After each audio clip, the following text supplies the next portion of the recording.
UEMA euskararen aldeko herri mugimendutik sortu zen.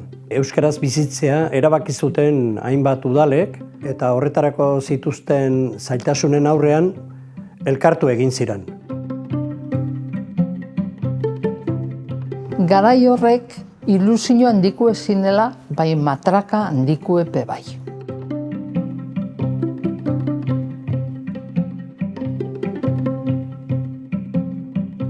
Hasieratik muga administratiboen gainetik, bateko eta besteko udalak elkarlanean aritu dira UEMAn, udalerri euskaldunek hizkuntza politika aurrerakoia behar dutela sinetsita.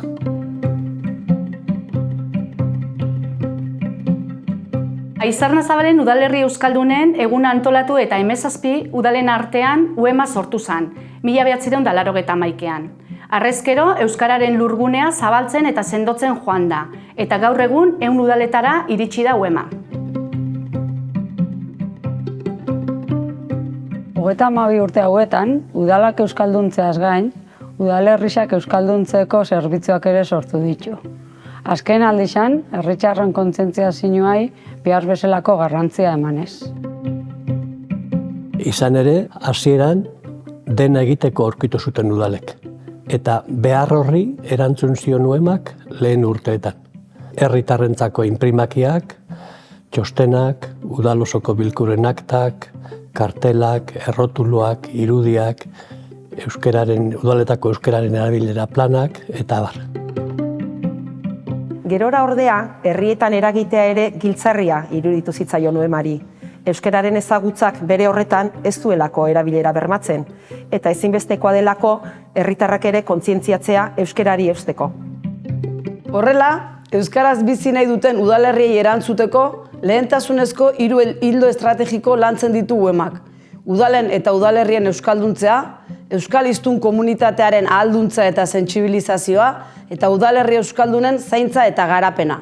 3 horiei behar bezala erantzutea, estrategikoa da UEMarentzat, udalerri euskaldunek aurrera egingo badute eta arnasguneak bizirik mantenduko baditugu.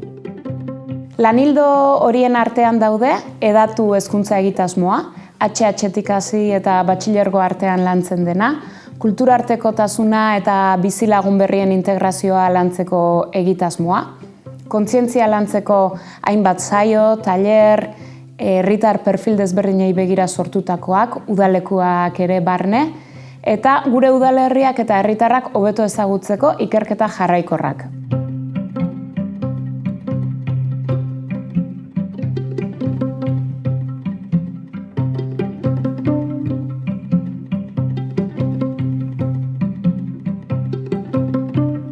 Hasierako 19 udalaiek 100 dira gaur egun, eta herri txikiak ez ezik, tarte handia Zarautz, Hernani, Bermeo, Tolosa, Azpeitia, Oñati bezalakoak ere. Eta guztien artean, 305.000 biztanleko lurgune bat osatzen dute UEMaren barruan dauden udalerri euskaldunak.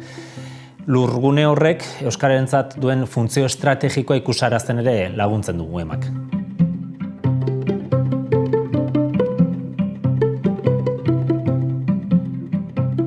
Udalerri euskaldunak eta euskararen arnasguneak babesteko, sendotzeko eta aldarrikatzeko ere, eragile eta erreferente nagusi bilakatu da UEMA.